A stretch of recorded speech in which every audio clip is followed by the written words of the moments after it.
কেউ কারো রিজিকে ভাগ বসায় না, কেউ না। আমরা অনেকে মনে করি যে আমি ওকে দিলাম, ওকে খাওয়াইলাম, আমি বোধহয় খাওয়াইলাম। না, সে আপনারটা খায় নাই, সে তার রিজিকই খেয়েছে।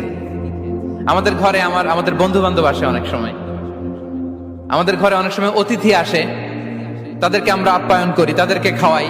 আসলে সে আমারটা খায় না, সে কারটা খায়? তার নিজেরটাই খায়। বিষ্ণু ইসলাম এটা খুব সুন্দর করে বলেছেন। ওনার কাজিন চাচাতো ভাই আব্দুল্লাহ ইবনে আব্বাসকে একদিন অনেক নাসিহা করছিলেন। করতে করতে এক পর্যায়ে তিনি বললেন, ওয়া আলাম, ইবনে আব্বাসকে বলছেন, ওয়া আলাম আন্না মা আসাবাকা লাম ইয়াকুন লিইখতিআক ওয়া মা আখতাআকা লাম ইয়াকুন লিইউসিবাক। আব্দুল্লাহ, জেনে রেখো, যেটা তুমি পাওয়ার এটা তুমি কোনোদিন হারাবা না। যেটা তোমার হওয়ার কথা ছিল ওইটা তুমি কোনোদিন মিস করবা না।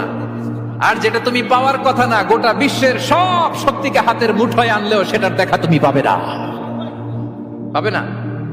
ওয়ালাম আন্নামা আসাবাকা লাম ইয়াকুন লিইখতিআক ওয়া মা আখতাআকা লাম ইয়াকুন লিইউসিবাক রুফিআতিল আকলাম ওয়া জাফফাতিস সুহুফ।